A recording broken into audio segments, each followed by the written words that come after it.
پھر بھی آپ نے یوں نہیں چھوڑا، آپ نے اس کو 3 دعائیں دی۔ پہلی دعا دی اللہم اغفر ذنبہ، اللہ اس کے گناہوں کو معاف کر۔ دوسری دعا دی کہ اللہم طہر قلبہ، اس کے دل کو جو غلاظت میں ڈوبا ہوا ہے اس کو گناہوں کی غلاظت سے پاک صاف کر دے۔ تیسری دعا دی کہ اللہم آسن فرجہ، اس کی عزت و آبرو کی تو حفاظت فرما۔ تو صحابہ کہتے ہیں اس کے بعد یعنی گناہ کا ارادہ تو دور کی بات ہے، ہم نے اس شخص کو کبھی راستے میں نظریں اوپر اٹھا کر چلتے ہوئے بھی کبھی نہیں دیکھا، ماشاءاللہ، ہمیشہ کے لیے اس کی نظریں جھکی۔ تو یہ کبھی تو ہمارے اندر بہرحال اسی کو آج تو اسی کو اخلاق سمجھتے ہیں نا، تو وہ ہمارے اندر نہیں ہے۔ یہ فرق کرنا بھول جاتی ہے، کیونکہ ان کے سامنے جب یہ مثالیں ہم تو آپ صلی اللہ علیہ وسلم کے اخلاق کی لیتے ہیں جی اور آپ صلی اللہ علیہ وسلم کے بارے میں جو حدیث ہم پیش کرتے ہیں بعثت لأتمم مکارم الاخلاق، بے شک ان سے بڑھ کے تو کسی اخلاق نہیں۔ بے شک، پھر وہ اللہ کے رسول تھے، کوئی رسول نہیں بن سکتا، ممکن نہیں۔ صحابہ کرام نے تربیت پائی، صحابہ کرام کا جو دور تھا بالکل بنیادی دور تھا، تو آپ صلی اللہ علیہ وسلم نے جو کام کیا ہے یہی ہونا چاہیے تھا۔ لیکن صحابہ کرام کی زندگی کی ہمیں ایک نہیں 10 ایسی مثالیں ملتی ہیں، سمجھا کر حجت پیش کرنے کے بعد ہم نے ایکشنز کیے۔ اب دیکھیے حذیفہ رضی اللہ تعالیٰ عنہ کتنے لاڈلے صحابی ہیں۔ ایک مرتبہ غلام نے جو ہے وہ چاندی کے برتن میں پانی دیا، دوسری مرتبہ دیا، تیسری مرتبہ، اور آخر میں بھرا برتن ان کے منہ پہ مارا، کیونکہ سمجھا چکے تھے کہ یہ مسلمانوں کے لیے سونے اور چاندی کے برتن میں پانی پینا یہ جائز نہیں ہے۔ انما یجرجر فی بطنہ نار جہنم، یہ تو جہنم کی آگ ڈالتا ہے۔ تو اس لیے دیکھیے عثمان رضی اللہ تعالیٰ عثمان بن مظعون کا اس صف سیدھی کرنا ہم بھی آج بچوں کو کہتے ہیں، صف سیدھی اللہ کے رسول کروایا کرتے اور کتنا اہتمام کرتے، لیکن ایسا اس وقت سلسلہ پیش نہیں آیا۔ اب انہوں نے پٹی باندھی ہوئی تھی تو عمر رضی اللہ عنہ نے کوڑا مار کے زخمی کر دیا پاؤں کہ تم پاؤں نہیں ملا رہے۔ اب یہ چیزیں جو ہیں یہ ایسے نہیں آ گئی۔ عبداللہ بن مسعود رضی اللہ تعالیٰ عنہ بچی کو دیکھ کے تو ہاتھ پھیلاتے تھے، مرحباً بابنتی، خوش آمدید بیٹی کہ تم نے قیامت کو میرے سامنے جنت کی سفارش کرنی ہے، مجھے لے کے جانا۔ اللہ، لیکن بیٹا جب آتا ہے تو اس کو بھی ایسا ہی کیا، اس نے ریشم کا لباس پہنا ہوا تھا، تم نے وہیں چیر دیا تھا اس کو اور کہا کہ جاؤ اپنی ماں کو کہو لتلبسک غیرہ، کہ کوئی اور پہنائے، یہ مردوں پہ جائز نہیں، وہ تو بچہ نہ چھوٹا، مردوں پہ ریشم جائز نہیں۔ تو یہ فرق رکھنا کہ اللہ کے رسول صلی اللہ علیہ وسلم کی ذات اور ہمارے لیے حکم کیا ہے۔ اللہ کے رسول جیسا اخلاق تو کسی کا نہیں ہو سکتا، لیکن کیا اس کو رواداری کا نام لے کے برائی کو قبول کر لینا ٹھیک ہے، یا کیا ممکن ہے کہ وہی تصور ہم واپس لائیں اور پھر یہ اصلاح ہو جائے؟ اس وقت تو بالکل بنیادی چیز تھی، اب حکم ثابت ہو گیا صلی اللہ علیہ وسلم کی وفات کے بعد۔ اب صحابی نماز کے اندر ہی کہ بکریاں چراتے آئے تو انہوں نے سنا کہ الحمدللہ کہیں جب چھینک آئے تو اس کے جواب میں یرحمک اللہ کہیں۔ جب وہ صحابی آئے تو نماز پڑھ رہے تھے، ایک تو چھینک آئے، انہوں نے کہا الحمدللہ، تو دوسرے نے کہہ دیا یرحمک اللہ، تو وہ صحابہ نے ہاتھ مارے، اس کو دیکھنے لگ گئے، تو وہ نماز میں کہتے ہیں وا سکل امیہ، تمہاری ماں تمہیں گم پائے، میں نے کیا کہا ہے؟ تو آپ صلی اللہ علیہ وسلم نے نماز کے وقت کو بلایا، کہا نماز میں بات نہیں کرتے۔ اب وقوموا للہ قانتین کے حضور کے بعد، اس کے بعد تو کسی سے اب نے بات نہیں کی۔ اب اگر کوئی نماز میں بات کرے گا تو اس کو سمجھایا جائے گا، بتایا جائے گا، لیکن پھر بھی اگر باز نہیں آئے گا تو اس کی تربیت تو کی جائے گی۔ تو یہ فرق رکھنا ضروری ہے۔ اصلاح کے ایک نئی 36 قواعد جو علماء نے باقاعدہ احادیث کی روشنی میں اخذ کیے ہیں کہ اصلاح کس کس طرح اللہ کے رسول نے کی اور ہمیں کس کس طرح کرنی چاہیے، یہ دونوں کو اکٹھے لے کے چلنا چاہیے، وگرنہ تو ہم پوری کی پوری قوم کو خراب کر بیٹھیں گے کہ نہ اللہ کے رسول کا اخلاق آئے ہمارے اندر تو نہ ہم اصلاح کر سکیں۔ تو یہ جو چیزیں ہیں نا، یہ ہر زاویے کی اپنی ضروریات۔ آپ صلی اللہ علیہ وسلم نے دیکھا کہ ایک شخص جو ہے وہ الٹا لیٹا ہوا ہے تو اپنے پاؤں کے ساتھ اس کو اٹھائیں، اب ہم نہیں اٹھا سکتے، صحیح یہاں بات، نہیں کہیں گے کہ اللہ کے رسول نے ایسا کیا، صحیح اور بات، فرمایا کہ یہ جہنمیوں کا سونا ہے، اللہ ہمیں بتانا پڑے گا بیٹا ایسے نہیں سوتے، اللہ کے رسول نے منع فرمایا۔ تو اللہ کی سنت اور بھی اس طرح کام کے وہ ہم نہیں کر سکتے. ہم صرف معاشرے کی اس ضرورت کو پریشانی بنا بیٹھے ہیں کہ معاشرہ سختی پسند نہیں کرتا. معاشرے کو اصول پہ لائے کہ وہ سختی بھی پسند کرے گا، نرمی بھی پسند کرے گا. جب آپ وقتی حل نکالتے ہیں تو وقتی حل جو ہے وہ ایک تھوڑے وقت کے لیے ہوتا ہے، مستقل حل نہیں ہوتا. وقتی حل ہوتا ہے بغیر کسی تاثیر علمی کے. تھوڑا سا کام بتا دے ٹھیک، تاثیر علمی جو ہے اس سے ہمیشہ حل نکلتا ہے. دیکھیں یہاں کی جو توحید ہے، کوئی پولیس والا ہے کوئی کدھر ہے، توحید کے پختہ تاثیر علمی ہے. بچپن سے لے کر انہیں پڑھایا ہے باقاعدہ اور ذہن سازی کی ہے. اب ان کو دلال دینے کی ضرورت ہوگی. ڈاکٹر غازی جو ہے محمود غازی، جو پاکستان میں ہمارے چانسلر ہیں، وہاں وائس چانسلر یونیورسٹی کے، اس نے اپنا ایک قصہ شیئر کیا کہ میں جدہ اترا تو میں انتظار میں تھا تو سامنے مسجد میں چلا گیا کہ ساتھی ابھی مجھے لینے نہیں آیا. تو میں مسجد میں بیٹھنے لگا تو وہ پولیس والا جو وہاں نگرانی کر رہا تھا وہ کہتے یا عمی گم صدر رکعتیں. آپ کو پتہ نہیں ہم مسجد میں آئے. کہتے میں لوگوں کو خود بتاتا تھا تو مجھے نگرانی بھی آیا. یہ چیزیں تاثیر علمی سے آئیں. ہم اس وقت ایک نہیں چاروں طرف سے فتنوں میں ڈھانپے ہوئے ہیں کہ یہ بڑی سختی کرتے ہیں. تو ہم اس خوف سے کہ ہمیں سختی کا تانا نہ ملے، ہم بہت ساری نرمیاں جو ہے وہ لے لیتے ہیں جو اب نرمیاں کرنے والی نہیں. اس میں آپ بات نہیں کر سکتے نا کہ یہ جائز نہیں ہے، یہ جائز ہے. بہت ساری چیزوں کو ہم سینے سے لگا لیتے ہیں جس کا لگانا بنتا نہیں ہے. اور نام کیا دیتے ہیں؟ یہ رواداری. رواداری اس چیز کا نام نہیں. رواداری کے نام پہ تو عیسائیت اور یہودیت اور اس طرح مسلمانوں کو اکٹھا کرنے کی کوشش کی جا رہی ہے. لیکن یہ کیسے اکٹھے ہو سکتے ہیں؟ ممکن نہیں ہو سکتے. مگر شیخ ہم نرمی تو پیدا کر ہی نہیں رہے نا، یہ تو بلکہ شکوہ ہے کہ ہم میں نرمی نہیں ہے. جی جی. وہ جو بندیوں کے فوت ہو گئے، امین اکاڑوی مناظرے کرتے تھے اہل حدیثوں کے خلاف نا، ماسٹر امین اکاڑوی، وہ کہتے تھے کہ ان کا یہ حال ہے کہ ان کو اگر یعنی اہل حدیثوں کا یہ حال ہے کہ ان کو اگر استاد کہے بیٹا مجھے وہ کولر سے ٹھنڈا پانی کا گلاس تو لا کے دے، تو آگے شاگرد پلٹ کے کہتا ہے کہ میں تیرا مقلد نہیں ہوں، جا کے خود ہی پی. تو یعنی ہمارے یہ جو ایسا نہیں ہوتا. ہاں نہیں صحیح ہوتا بات. لیکن اکثر جگہوں پر ایسا ہوتا ہے، ہم خود کہہ رہے ہوتے ہیں. کوئی شخص کسی کا اگر ہمیں کوئی قول پیش کر دے تو ہم فوراً کہہ دیتے ہیں میں کوئی عدم مقلد ہوں. یہ ہے، یہ چیز ہمارے اندر بہرحال ہے. یہ ہم کہتے ہیں اکثر، اور عام لوگ تو اکثر کہتے ہیں، بلکہ مجموعات میں تو اکثر علماء کو یہ گلہ ہوتا ہے کہ جی علماء ابھی سوچ رہے ہوتے ہیں کہ ہم اس کا کیا جواب دیں، اور آس پاس کے بیٹھنے والے جو پبلک ہوتی ہے وہ فتویٰ جب تک دے چکے ہوتے ہیں. صحیح بات. تو یہ کمی ہے ہمارے. دیکھیے پھر یہ تو بارہ گھوم کے پھر وہی اسی تربیت پہ آ گئی بات. تربیت کی کرنے کی ضرورت ہے.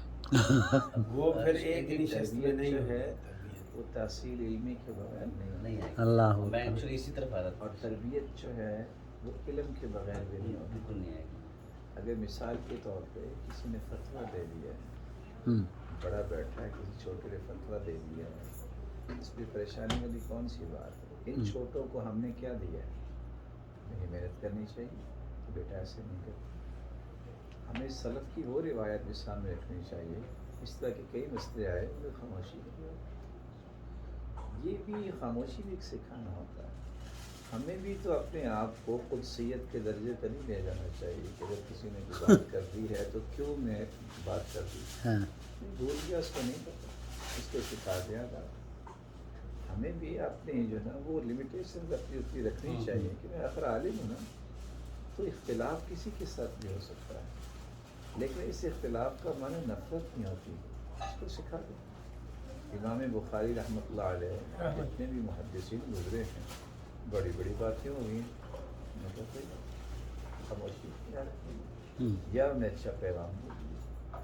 تو ہم اصل میں دونوں طرف سے جب انتہا پہ جاتے ہیں تو صرف پریشان ہو جاتے ہیں. ہمیں یہ دیکھنا ہے کہ ہم ایک مسلمان ہیں، میں کس طرح مثبت سوچ کو پیش کر سکتا ہوں اپنے قول سے، اپنے عمل سے. کوئی اس کے مقابلے میں کیا کہتا ہے وہ میرا مسئلہ نہیں ہے، اس کا مسئلہ ہے. اس کو بھی دیکھ کے مجھے پھر نیکسٹ فردر مجھے پلاننگ کیا کرنی ہے کہ اس کو میں کیسے ٹھیک کر سکوں. یعنی ابو ذر رضی اللہ تعالیٰ عنہ کو گالیاں دی ہیں صحابی ہے، اور صحابی کو گالی دینا کتنا جرم ہے. تو وہ کچھ بولنے لگے، کہا تم بولے نا میں 100 گالیاں دوں گا. تو مسکرا کے کہتے تم 100 بھی گالیاں دو گے تو میں نے آپ کو ایک بھی گالی نہیں دی. یہ بھی مثال ہے. دیکھیے ابو بکر رضی اللہ تعالیٰ سے بڑھ کے کون تھا؟ عبد الرحمن بن عوف سے بڑھ کے کون تھا؟ سیدنا ابو بکر صدیق کو ایک شخص کہتا ہے آپ بھی عجیب آدمی، مسکرا کے کہتے ہیں آپ نے تھوڑا بیان کیا، میں اس سے بھی عجیب. عبد الرحمن بن عوف سے کہتے ہیں بیس الرجل انت، بڑے برے آدمی ہیں، مسکرا کے کہتے ہیں ما عرفنی الا انت، میری صحیح پہچان آپ نے کی. یحییٰ بن معاذ کو گالی دی ہے شخص جس کے آج میں کال پیش کر رہا تو مسکرا دی. ہمیشہ نا جو پاس بیٹھنے والے بندے خراب کرتے ہیں، جو کچن کیبنٹ ہوتی ہے بندے کی بڑی محمد، اس کو کہنے لگے آپ بزدل آپ جواب دیں. کہتے ہیں فلماذا تعلمت اذا، میں نے علم کو سیکھا اگر میں نے گالی کا جواب گالی سے دینا. عبداللہ بن عباس کو گالی دی، انہوں نے اسپیشل اپنے غلام کو بلا کے کھانا پیش کیا. یہ ساری مثالیں بھول گئی. کیا گالی دی ہے نا. جہاں 7 زمینیں 7 آسمان 14 طبق اس بات کے پابند ہیں کہ دعائیں کریں کس کے لیے جو لوگوں کو خیر و بھلائی کی تعلیم دیتا ہے. وہ 4-5 دانے ایسے نکلیں گالیاں دینے والے تو آپ مقارنہ تو کریں. وہ چیزیں یہ کو شاید جبریل کی دعا کا وقت ہو جائے. چائے بھی آ رہی ہے. شیخ میں ایک بات جو ایڈ کرنا چاہتا ہوں، جو ہمارے مخلدین میں بھی دیکھیں میں بھی آخر ضد کیوں کرتا ہوں کہ میری بات ہی مانی جائے. امام احمد بن حنبل سب سے بڑے محدث سمجھے جاتے ہیں. ان کا چھوٹا سا قول ہے، کہتے تھے قولی صواب یحتمل الخطأ، میری بات ٹھیک ہے لیکن اس میں خطا کا بھی احتمال ہے. آپ اس سے بڑے کیوں بننا چاہتے ہیں؟ راوی کہتے ہیں میں 50 سال امام احمد بن حنبل کے ساتھ رہا، انہوں نے ایک دن بھی مجھے اندازہ نہیں ہونے دیا کہ وہ زیادہ پڑھے ہوئے. ایک دن بھی انہوں نے یہ نہیں کہا کہ تم سے زیادہ پڑھا. کسی کو نہیں سوچنا ہوتا، کوئی شاگرد ہوتا ہے کوئی چھوٹا ہوتا ہے، نہیں اس کو آداب آتے تو میں بھی اپنا بڑا پن چھوڑوں. مجھے تم نے چھوڑنا، مجھے اس کو سکھانا ہے انشاءاللہ. یہی وجہ بنتی نا کہ امام مسلم رحمہ اللہ جب ایک شخص نے بدتمیزی کی، اور اسی طرح احمد بن اشکاب جو امام بخاری کے استاد شاگرد کے بارے میں بدتمیزی کی، کہا تم چکے ہو اس ایسے بندے کے بارے میں بات کر رہے ہو کہ جس کی جو ہے وہ قابلیت مسلمہ ہے تو میری کلاس میں نہ ہے. پھر ایسے لوگ بھی پیدا ہوتے ہیں. تو ہمیں ان ساری چیزوں کو ساتھ لے کے چلنا چاہیے. ضرورت یہ ہے کہ میں اچھا پہلو کتنا پیش کر سکتا ہوں، یہ مقابلہ ہے سر. مجھے اپنے آپ کو شکست خورداری بنانا چاہیے کہ اب چونکہ یہ ہو گیا. ان کے مقلد اور غیر مقلد کی بات میں ایک نہیں 10 ایسی قباحتیں ہیں کہ جس کو آپ برداشت نہیں کر سکتے. اگر آپ سے کوئی سوال کرتا ہے اس کو ادب سکھا دو، باقاعدہ اس پہ لیکچرز رکھو، ورک شاپ دے دو، کتابیں لکھ دو، کوئی مسئلہ نہیں، حل ہو جائے. سیکھنے سکھانے سے ہوگا، صرف شکایت سے چیزیں حل نہیں ہوتی.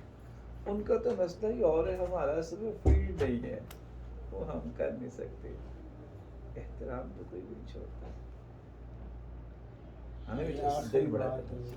اسی پہ پہلے باندھیں کہ اس کے لیے آپ ورک شاپس کا نوجوان میں جو بات کی تھی نا کہ ہمارے پاس اس طرح کا ہو جو تربیت، جس میں بار بار میں جو جس چیز کو بار بار ایک لفظ یوز ہو رہا ہے تربیت کی، ہماری تربیت ہو اس میں.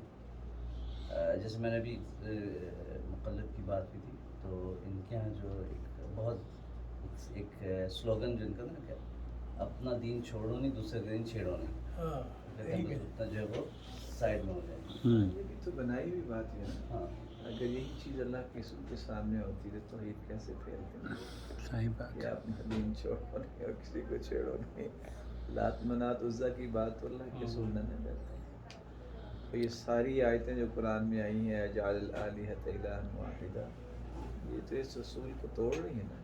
تو یہ تو بنایا مخلوق کا اصول ہے نا. پتہ نہیں ابھی کوئی 10 سال پہلے کوئی 30 سال پہلے بنا ہوگا, اس سے پہلے تو اس کا کوئی اصول نہیں. جماعت اسلامی نے نکالا. بہرحال اس اصول کی بھی اس سے بھی فائدے ہی ہوئے ہیں, کیونکہ جب اصول بنا ہے تبھی اصول توڑے بھی گئے ہیں نا. ہم جیسے لوگ اصول توڑ کر ہی اہل حدیث ہوئے ہیں. ہمیشہ جو چور راستے ہوتے ہیں نا عاقل بھائی, ان میں برکت نہیں ہوتی.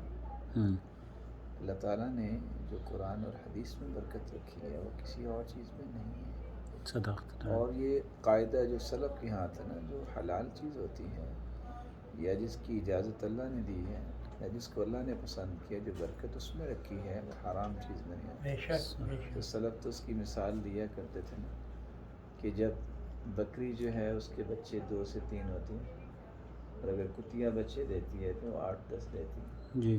تو ہر سال کروڑوں بکریاں ذبح ہوتی ہیں, پھر بھی ختم نہیں ہوتی ہیں. آپ کو کتیا کے بچے نظر نہیں آئیں گے. صحیح بات. تو اس لیے ہمیں اچھے اصول جو ہے نا ان کو لاگو کرنا چاہیے. اس طرح کے اصول بنانے والے ہمیشہ امت کو غلط راستہ لیتے ہیں. کسی کو چھیڑو نہ, اپنا چھوڑو نہ. اب کسی کو چھیڑنا تو مقصود نہیں تھا نا اللہ کے رسول کا, تو ان کو اللہ کے ساتھ جوڑنا مقصود تھا. تو مفاہیم جو ہیں وہ خاطئہ نہیں ہونے چاہیے, اس میں مصداقیت ہونی چاہیے, لوگوں کو راستہ سیدھا دینا چاہیے. اس کا جو موقع ہوتا ہے اس کے مطابق ان کی آپ دعوت دے دیں کہ یہاں کس طرح دعوت دینی ہے. یہ بھی ایک فن ہے کہ کس کے ساتھ ہم نے گفتگو کیسے کرنی ہے. آپ ہم نے بادشاہوں کو خط لکھے ہیں, آپ ڈیروں پہ گئے ہیں, آپ منڈیوں بازاروں میں گئے ہیں. ہر ایک سسٹم ہے اور علماء نے اس پہ کتابیں لکھی ہیں. جزاکم اللہ خیر. یہ تو کہیں بدعا نہیں بن جائے گی عاقل بھائی. چائے کی نہیں, چائے کی جزاکم اللہ جو ہے اس کا مطلب ہوتا ہے جزاکم اللہ اچھے اچھے خیر. ٹکڑے کرے, کیونکہ جزا جزا نہیں, میں نے کہا جزاکم اللہ خیر. جزاکم اللہ خیر, اللہ آپ کو اچھا بدلا. جزاکم اللہ خیر. اگین جزاکم اللہ خیر. يحفظكم ربي. اکل طعامکم الابرار وصلت علیکم الملائکہ الا جبریل. شیخ ابن باز رحمہ اللہ ان کے پاس پتہ نہیں کسی نے کہہ دیا کہ اکل طعامکم الابرار وصلت علیکم الملائکہ, تو کہتے ہیں اللہ یصلت علیہم الملائکہ. تو وہ صلت کی بجائے سلط پڑھ دیا, سین پڑھ دیا. اللہ. تو شیخ البانی رحمۃ اللہ علیہ کھانا کھا رہے تھے, مرچیں بہت ڈالی ہوئی تھی. وہ کہتے ہیں اکل طعامکم الابرار, تمہارے کھانے میں آج نیکوں کو کھا لیا.